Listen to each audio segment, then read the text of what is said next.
Okay, viewers and listeners, I know some of you are far away from us, way in Africa, way in other part of the world. Welcome back to the section, yeah, this session of marriage and psychology. And of course, today I cannot be more than excited to have my sister in the Lord, and at the same time my schoolmate, and at the same time my running mate. And I mean, she is someone that I so much appreciate to have met her, right from day one. And today, by God's grace, last week I talked about some of these stresses that we struggle with them, that affects our quality of life, especially in our marriages. And of course, trauma, I said, is one of those stressors. So today I have someone that I believe I've heard her several times, and I call her Dr. Shainita. Why? Because she is a candidate of a doctoral, degree. So that tells you that of course I don't want you to expect much. I know she would want to say that. But welcome, Sister Shainita. Thank Just briefly, you can introduce yourself, before we kind of go into what really we're here for. you. Okay. So again, thank you, Ellie, for welcoming me on your platform. My name is Shanita, as he did mention before, and I am currently a doctoral student.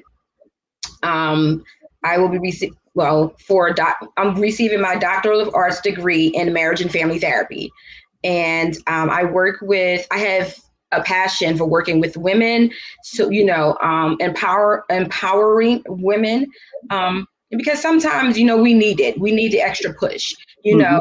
I do a lot of trauma work with individuals, mainly women though. Mhm. I've done facilitated trauma healing groups. I facilitated post-abortion groups, grief groups as well. So I'm just doing what the Lord has placed me here to do. This is what He has purposed me to do, and I'm just being obedient. Hmm. So, So, I mean, from what you just heard, that I am not wrong, or we are not dealing with the wrong person. We are dealing with the right person. I know, having heard from her, talking about what she knows better and where her passion is, where her heart is. So definitely, that we would be getting something today as regards to trauma in our marriage. How does it really affect our marriage? How can we identify it? Probably, I don't know, but he knows better than I do. So uh Shai, want you to kind of um share with us exactly, because I know it's not easy. Many people would not really understand why we're doing this. But like I always tell, like I would always tell them, just a minute. mhm.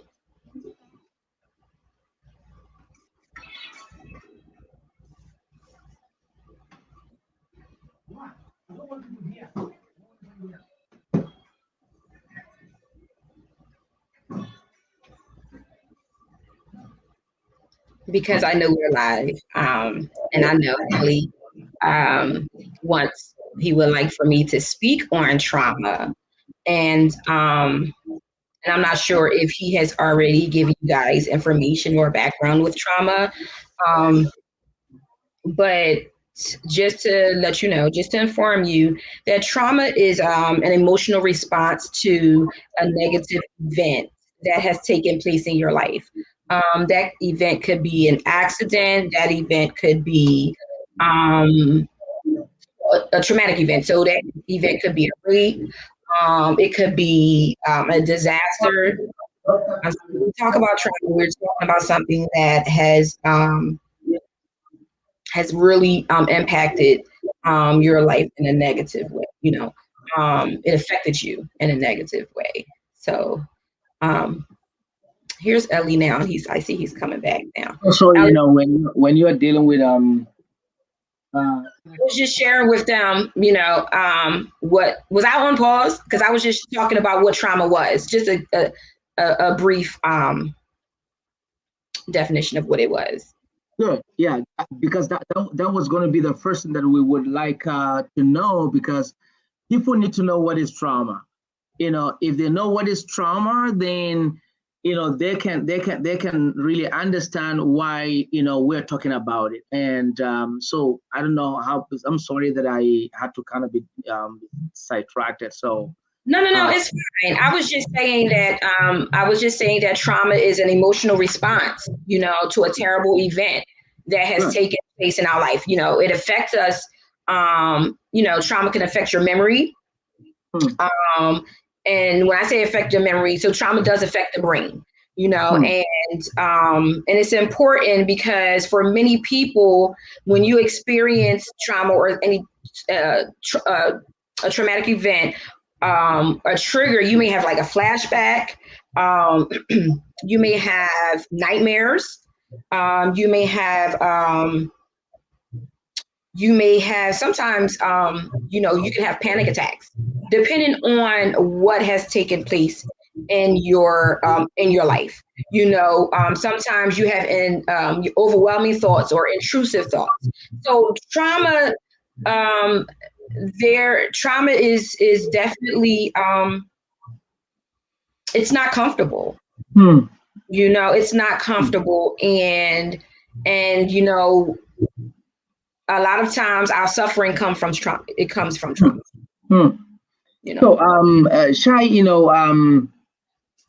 if it relates to our brain, could you help us, because since it is that, it has to do with the event that brings about, those, moments, that keep flashing back and that could, black out in terms of, what we can.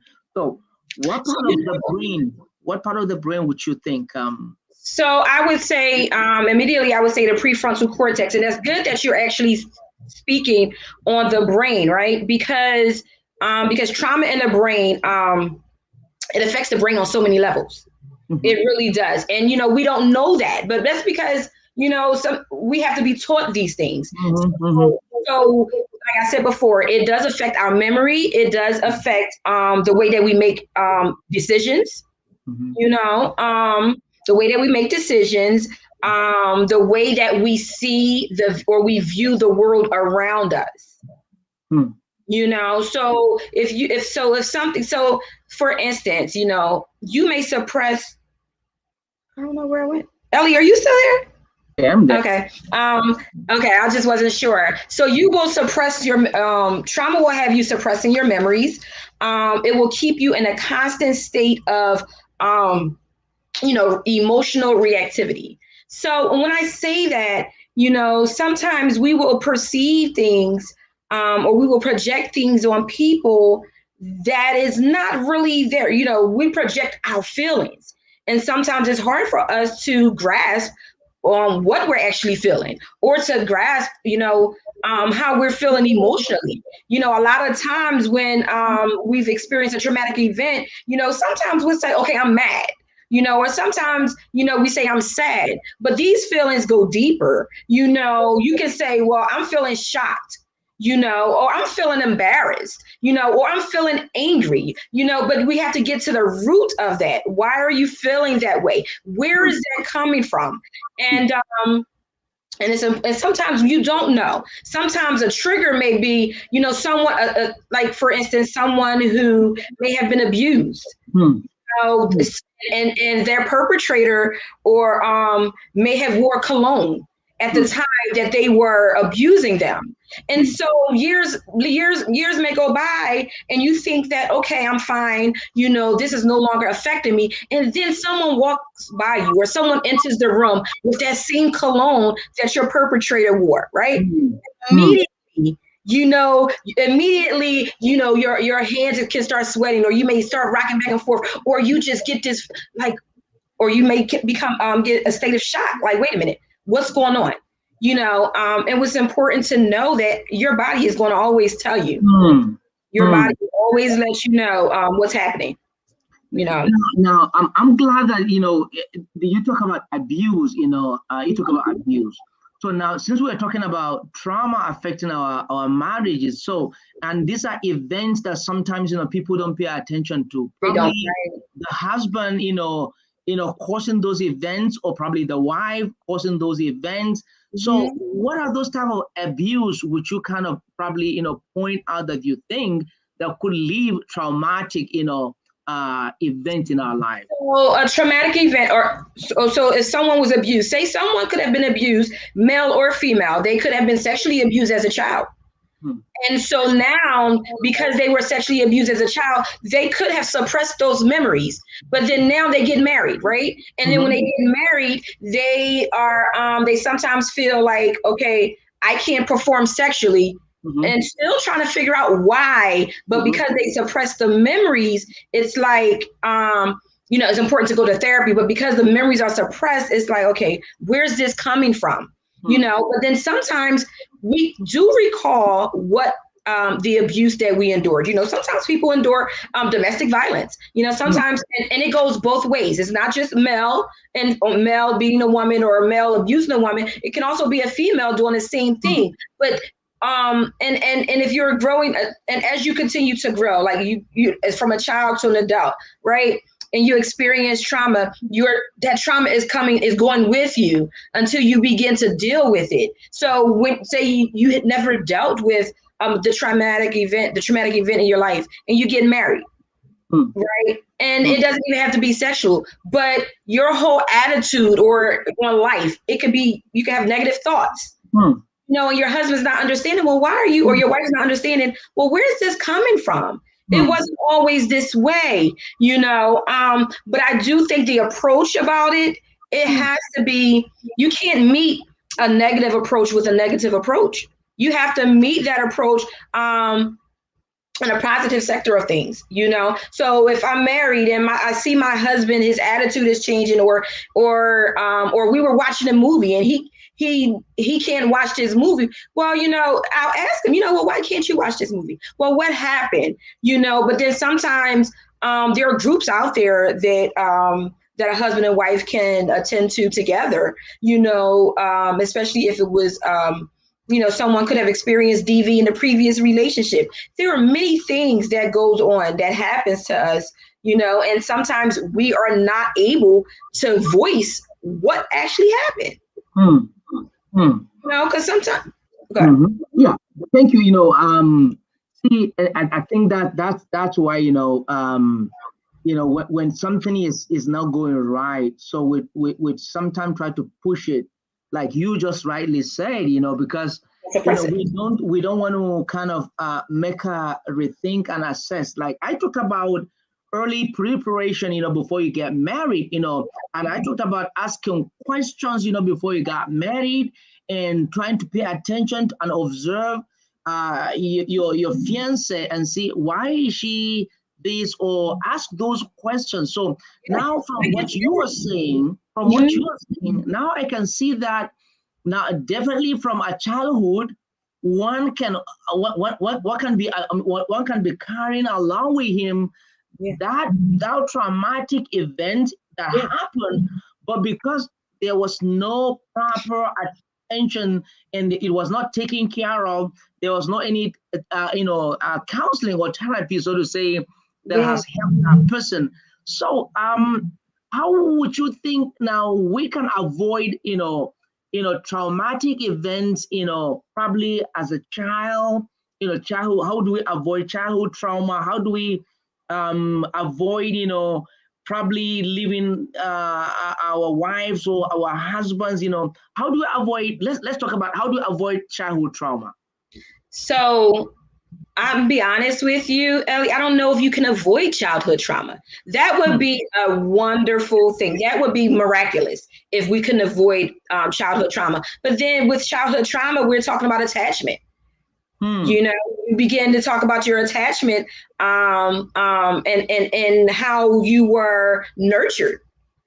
You know, say you can have a parent there that's visible, that's visible in the home, but they're not there. You know, like they're just, you know, and then you take that with you as you continue to grow and mature as a young adult and an adult, and you're like, okay, well, wait a minute, you know, well, my father was there, he was present, but he was not there. He was not active. That's what I'm trying to say. So you can carry that from from childhood to an adulthood. Now you get married, right? And it's like, so because you're missing that attachment, you know, you're missing that the attachment and the nurturing. So now, what are you going to pass down to your children?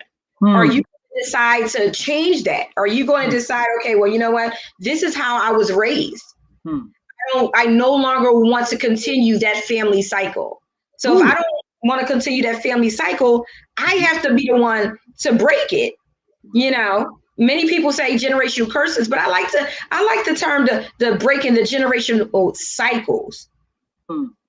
You know, and I know you mentioned I know for women, you know, we're born into carrying the stress and the trauma that our mother carried, you know, that and that her mother carried. You know how you know, when you're in the womb and you're and the stress or whatever it is that your grandmother may have endured, once she gives birth or once she gets pregnant, you know, now your mother is carrying everything that your grandmother carried, and she's passing it down to you. So we have to get to the point, we have to know, or we have to see or sit back and observe, like, you know what?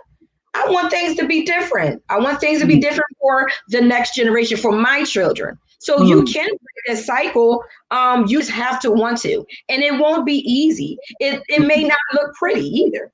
You know? It may not look pretty, but that's something that you have to be willing to work through. And that goes for male and female. It's not just on the woman. It's not just on the male. I'm talking about both, you know? That's true. So now, see, that's sometimes, you know, I wonder if, you know, since we are talking about something that, you know, the marriage, you know, it affects you long time ago, and now you're seeing the effect of it. How would you describe those moments that, I mean, either or maybe as a woman, what would you think could be a traumatic moment for a woman, you know, in the marriage? You know, what could you really kind of how could you describe it, or what are those? What comes to mind for me, and I do a lot of work with I work with trauma survivors of domestic violence, intimate partner violence, sexual violence. That's the type of work that I do, and I've spoken with married women who may have come into their marriage, and they may have been sexually abused in a previous marriage, right, or a previous relationship. So now they're with their husband, you know. But sometimes the people that, you know, we can ignore red flags. You know, so it's important not to, and when I say red flags, I'm talking about, well, what did you notice from this previous relationship? You know, or what did you ignore? And or what are you attracting? Okay, am I attracting this guy, or why do, you know, I hear a lot of the times, why do I keep attracting the same type of men? Well, what are you looking at? You know, what are you doing? Are you, is it, I talk about also trauma bonding. You know, sometimes we'll bond with others who have experienced the same trauma that we have experienced, right?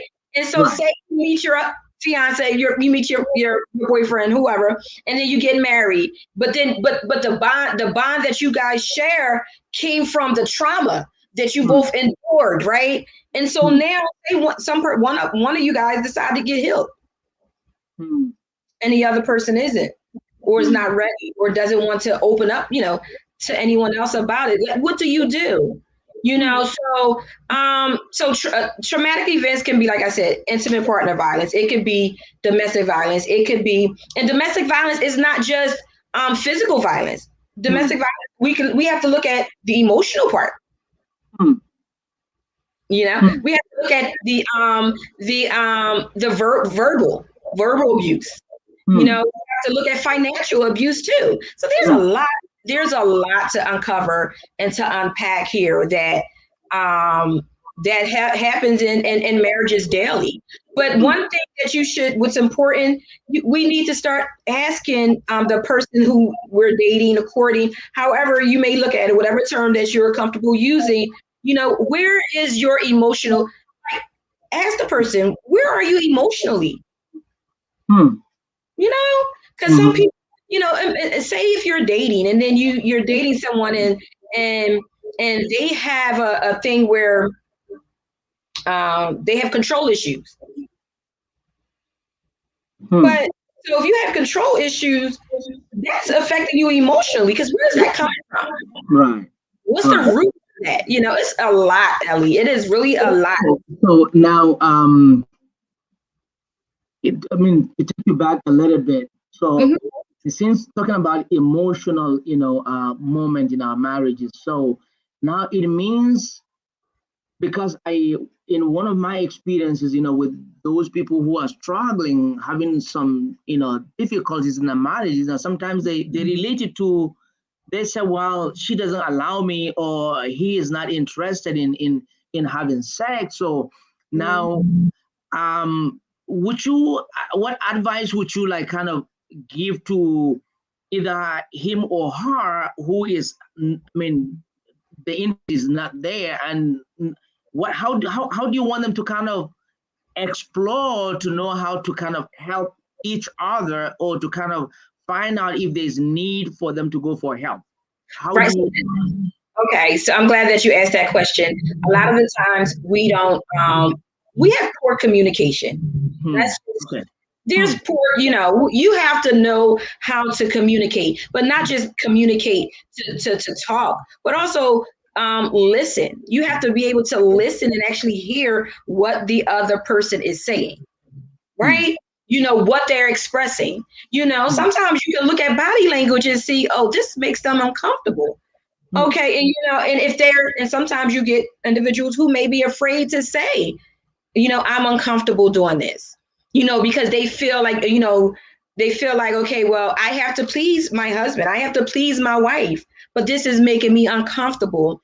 And you being uncomfortable, you have to get to the root of why you're uncomfortable, and be open, have open communication, because it could be the smallest thing is, my husband is not feeling well today, but then I am eager to, okay, well, I am in the mood to have sex with my mate. I can't make my mate have sex. I shouldn't be forcing them to have sex if they're not in the mood, or if they're not feeling well. There are different, the stigma behind marriage is that, everyone has to, the husband is the lead of the home as he follows God, and then the wife follows the husband, but have communication, if you don't like something that the next person is doing, communicate that. It doesn't have to be in a negative way either. You can say, you know what, babe, I didn't like that. Or you can set a time where, you guys can talk. But in reference to getting help, if there is sex issues, I think that a sex therapist would be a great start. A sex therapist, there are Christian sex therapists out there. There really are. Some may feel embarrassed, but you don't have to feel embarrassed. Your marriage is one union. You guys are one. You're walking together as one. So you want to be whole, right? So see what it is, see what's missing, see what's going on. If you need a sex therapist, and I'm not saying sex therapist, someone that's going to make you, porn and different things, like porn can corrupt your mind too. I don't know where that's coming from. I'm glad that you mentioned that. I don't know why I mentioned that though, but thank you, Holy Spirit. Porn corrupts your mind, because say whoever it is that's watching porn, you're looking at other people. perform sexual acts, number one. But then now in your mind, you want your mate to be doing the same thing that you've seen these people do on the screen. And that's not fair. That's not right. That's not even healthy. You know, your marriage should look like what God has set for your marriage. You know, not what you see other people doing, not what you may see other people have. You know, but yeah, the porn thing is it's a bit much. Because what's go ahead. No, go ahead. All right. So you know, I'm a little bit, you know, kind of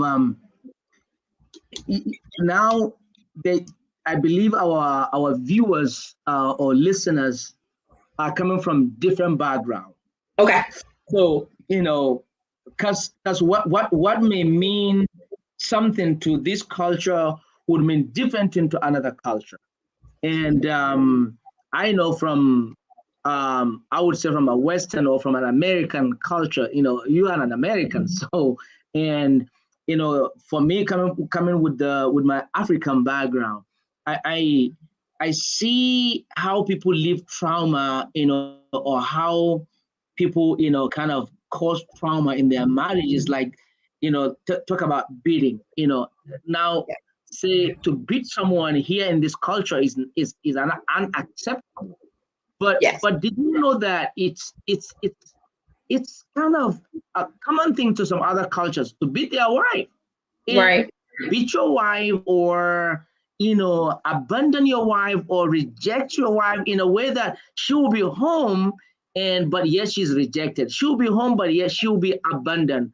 She'll, you know, but how would you see this? Because I know that, you know, abuse in this culture could be both psychological, both emotional, both, you know, physical. Yes. But you know, there are cultures that when it comes to that, what do you mean by psychologically, you know, abuse? Or what do you mean by emotional abuse, you know, which could lead to trauma? Could you share some light about this? So let me ask you this before I get into that. Are we speaking? I hear you when you say the different cultures, right?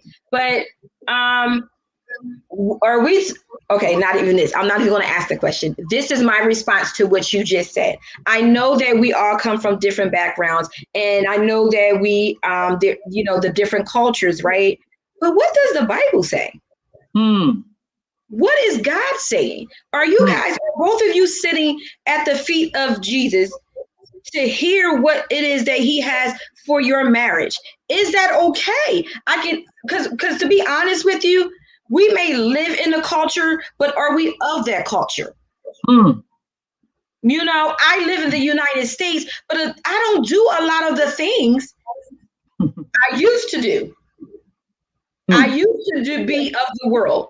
But when I gave my life to Christ, I was no longer a part of the world. I am now a part of his kingdom.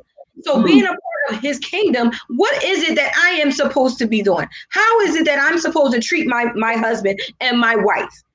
You know, because nowhere in the Bible, when it back in, you know, Adam and Eve and Moses, you know, during those times in the Old Testament, they did talk, it was the culture then. It was the culture then. But guess what? Because it was the culture, did God like that? God didn't like it. God didn't like those things that was happening then. So because it's the like, so are you? So we have to unlearn some things, unlearn things that we were raised in our culture. We have to, you know, like I was raised where, okay, I would get spanked, I would get beatings with a belt, but that's not healthy. It was abuse. But in our culture, they say it was okay though, right? Right. You know, so some things we have to unlearn. I'm telling you, when you sit at the feet of the Lord and you hear and you really dig into the word, because everything is not okay. Everything is not okay. It's not. So, you know, hey, I mean, viewers, I just want you to really, I mean, get this right. Because now talking about how we can allow trauma to rule or to control or to kill us. What Dr. Shai is trying to say. The truth is, you think you beat your wife, and you make her to become depressed. You make her to be, so you think as if you are trying to control her not to talk much, or you control her not to have. Listen, in doing that, you are living an emotion that in Yes. the future, I mean, this person that you have inflicted on him or on her would totally be closed up, be mute, or have some flight. Why? Because that person is you left a difficult moment in that person's life.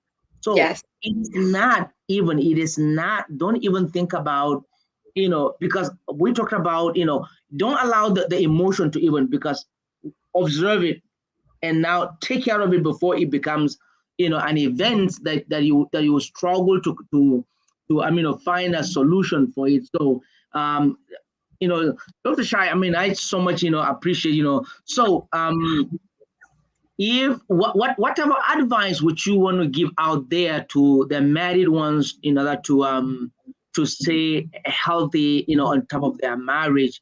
I know that some already went in with mistakes.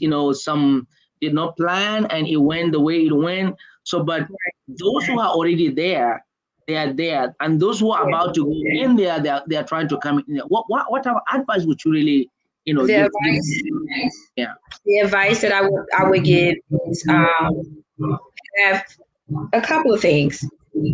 Self compassion. Hmm. Have compassion for yourself, right? And Mhm. if you have compassion for yourself, then you can extend that compassion to your mate. Hmm. Communication. Communication is key.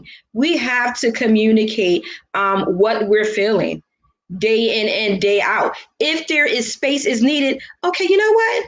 Let's just give this a break. Let's give this conversation a break, and we will revisit it maybe in the next day.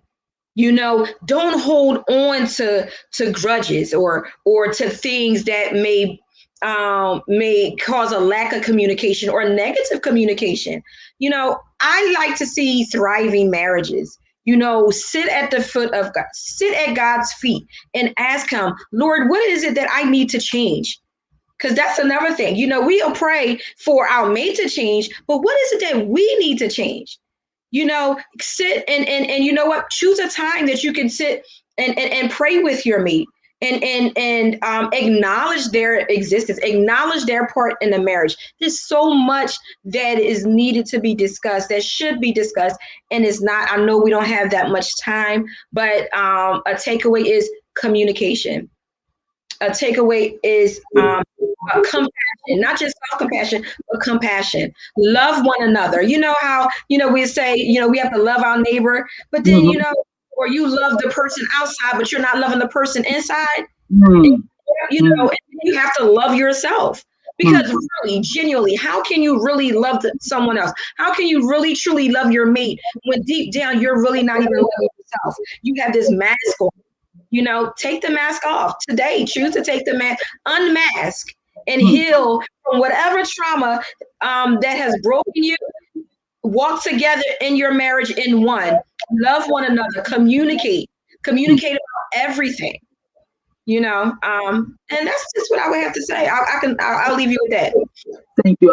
Let me just give a few seconds if you see if there's anybody's going to throw out with a question. If there's none, then probably we would just wrap it up. But let me just, if there's anybody who want to ask Shy a question, so you're free to do that. Yeah, it's open.